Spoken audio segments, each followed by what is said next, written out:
Ikan salmon, kandungan gizinya luar biasa, vitaminnya luar biasa, semua yang dibutuhkan oleh otak anak-anak ada di ikan salmon.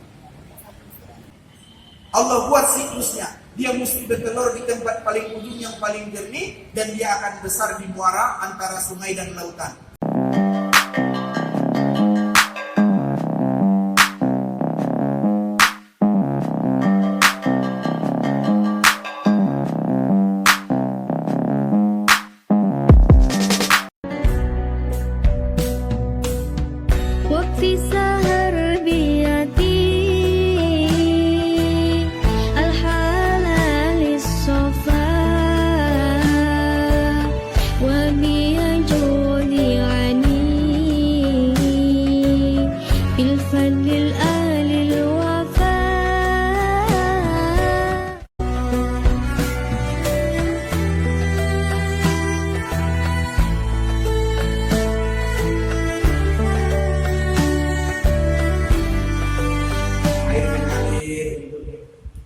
Tanah yang subur untuk kita, sarana kehidupan ini semua untuk kita.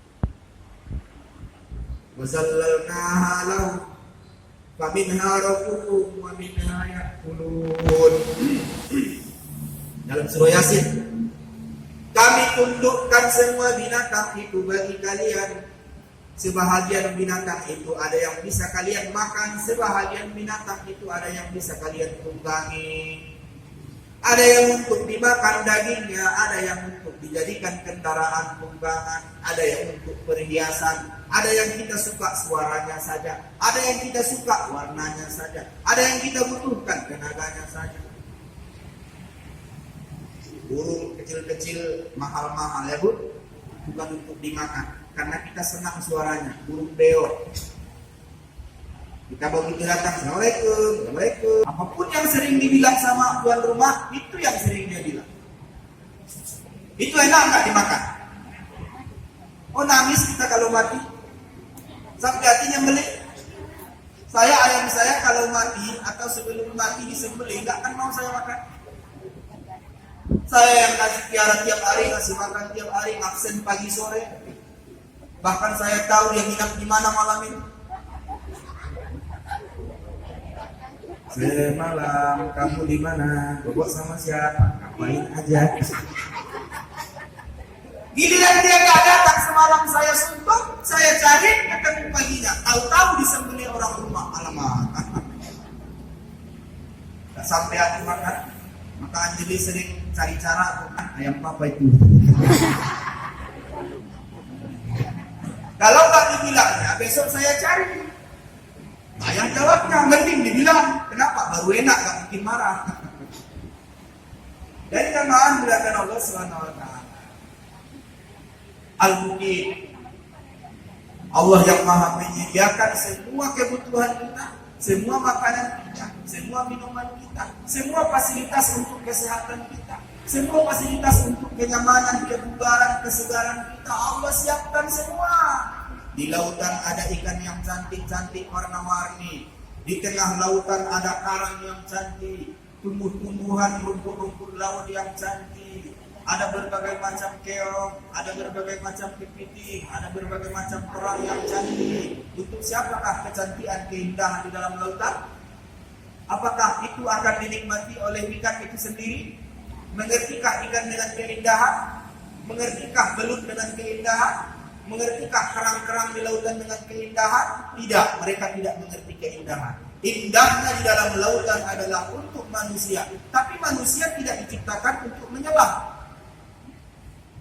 Bagaimana manusia bisa menikmati keindahan di dalam laut? Allah berikanlah sekelompok manusia yang pintar akalnya, selalu meneliti dan meneliti, menemukan arah. Maka mereka menyelam ke bawah membawa kamera yang luar biasa anti air, dan jernihnya lautan di dalam lautan, indahnya warna-warni tumbuhan dan binatang lautan bisa kita tonton sampai. Tapi indah sana itu banyak sekali kehidupan, berjuang mereka hidup, bersaing, seleksi alam. Begitu mereka hidup dan besar, kita tangkap, kita jerah, kita sembelih, kita masak. Bayangkan, dia hidup 12-13 tahun. Seekor rusa bisa hidup 15 tahun. Kita selesaikan hanya dalam waktu 1 jam. Bagaimana cara menyelesaikan? Rusa di gunung, karang di laut, bertemu dalam wadi. Selesai dalam satu jamuan makan malam. Ya enggak? Ikan salmon, kandungan gizinya luar biasa, vitaminnya luar biasa, semua yang dibutuhkan oleh otak anak-anak ada di ikan salmon. Allah berikan dia tempat yang paling jernih di ujung gunung sana. Dia bertelur di sana. Dia beranak di sana. Lalu kemudian secara alamiah Allah berikan insting, dia berenang terus ke muara dan dia besar di muara. Sesudah besar dia di muara, pada saatnya musim kawin, dia akan naik lagi menyongsong arus. Pada saat dia naik itulah kita tangkap. Dengan mudahnya menangkap ikan salmon karena loncat-loncat tinggal nanggung. Kalau beruang coklat tinggal mengangakan mulutnya, masuk sendiri dia. Di air yang mengalir. Kenapa? Dia menyongsong arus. Perjuangan sekali seumur hidup. Apa itu? Untuk bertelur. Sesudah bertelur dia akan mati. Warnanya akan berubah merah dan gak lama dia pasti mati. Hanya sekali bertelur. Allah buat siklusnya. Dia mesti bertelur di tempat paling ujung yang paling jernih dan dia akan besar di muara antara sungai dan lautan. Sesudah dia menjelang masa kawin, Allah buat lagi insting. Dia harus naik lagi ke tempatnya dulu menetas. Pada saat dia naik itulah kita tangkap. Kita panen. Kita makan. Harganya mahal. 75.000 sekilo. Tapi bagi anak yang dalam proses pertumbuhan itu sangat bagus. Ikan salmon. Di rumah ada, silakan datang gratis. Nengok-nengok. Gak ada maaf melihat Allah SWT. Al-Muqid. Sudah sadar belum betapa kasih sayangnya Allah sama kita? Sudah sadar? Yang terbang-terbang itu kelihatan gagah, sebenarnya itu untuk kita. Yang besar-besar, binatang besar itu kelihatan kuat gagah. Sebenarnya semakin kuat dia semakin besar, semakin tunduk. Betul tidak? Betul tidak? Gajah bisa ditundukkan? Gampang. Kerbau bisa ditundukkan? Gampang. Sapi bisa ditundukkan? Gampang. Makanya ada pawang gajah. Tapi semakin kecil binatang tak bisa ditundukkan. Semut. Ada semut bisa ditundukkan? Makanya nggak ada pawang semut. Siapa yang membuat binatang besar itu tunduk? Kami. Wazallalnaha lahum. Kami yang menundukkan binatang-binatang itu untuk mereka.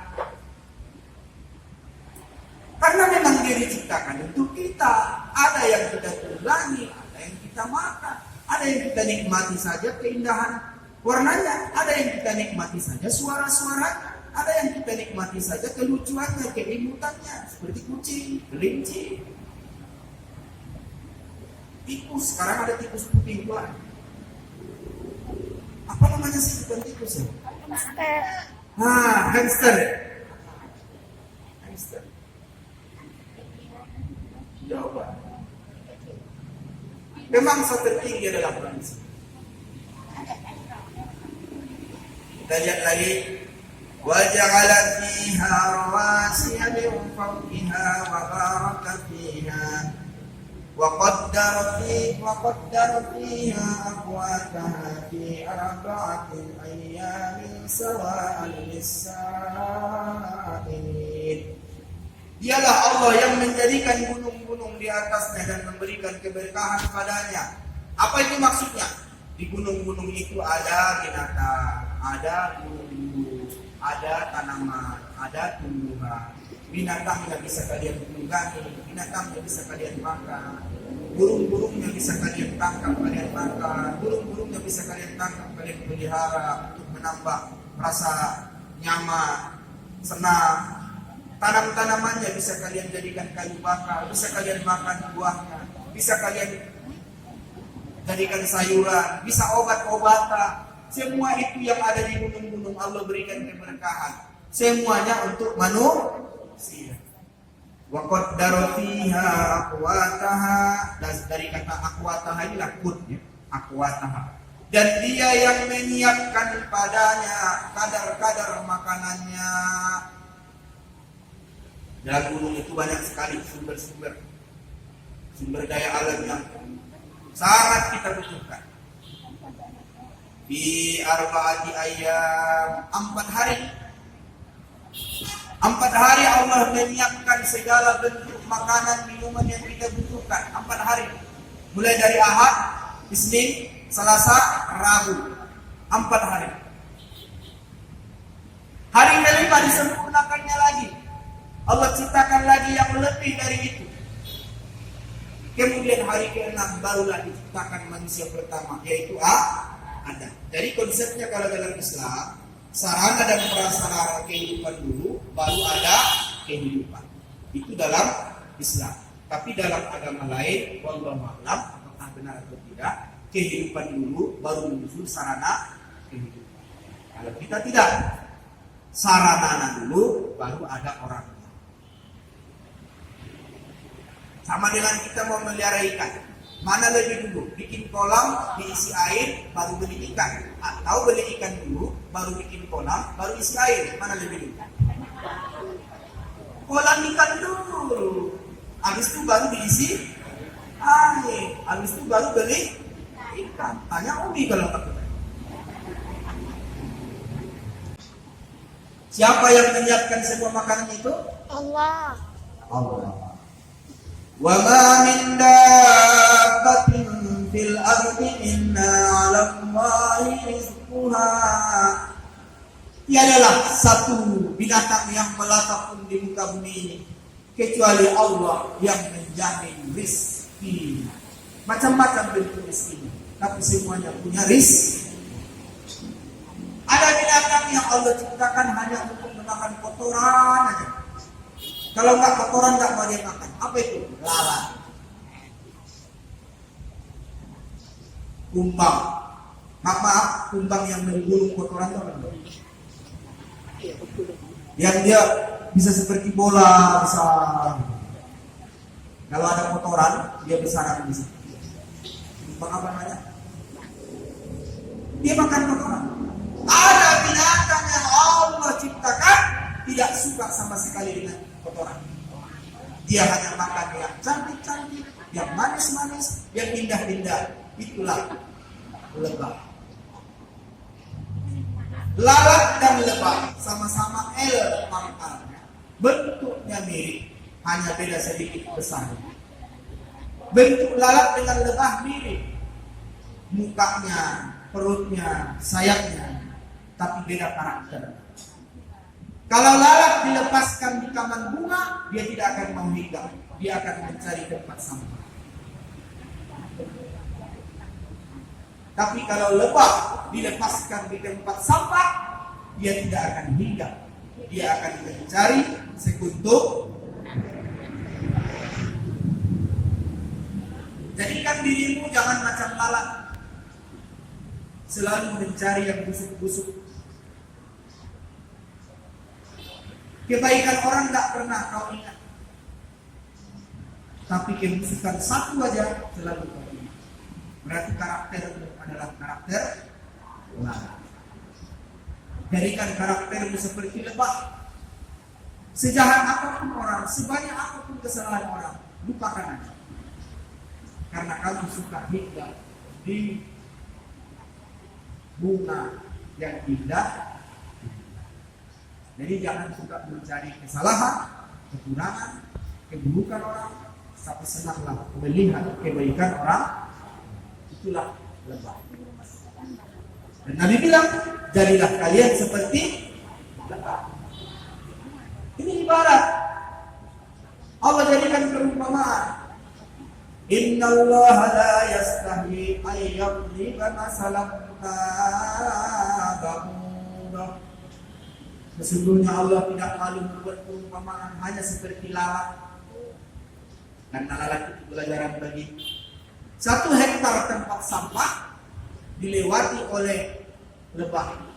Dia hanya mencari di ujung sekuntum bunga. Tapi 1 hektar taman bunga, dia akan dilewati oleh lalat. Dia hanya akan mencari di sudut, yaitu tempat. Alhamdulillah. Tiada sini yang melangkah di muka bumi kecuali Allah jamin rezeki. Wa ya'lamu mustaqarraha wa mustawda'aha kullun fi kitabin mubin. Dia yang tahu tempat-tempat penyimpanannya. Dia yang tahu kediamannya. Semua dalam kitab yang nyata. Di mana rezeki kita tersembunyi? Di mana rezeki binatang tersembunyi? Di mana rezeki tumbuhan tersembunyi? Di mana rezeki jin-jin tersembunyi? Allah tahu semuanya dan kita diarahkan untuk itu.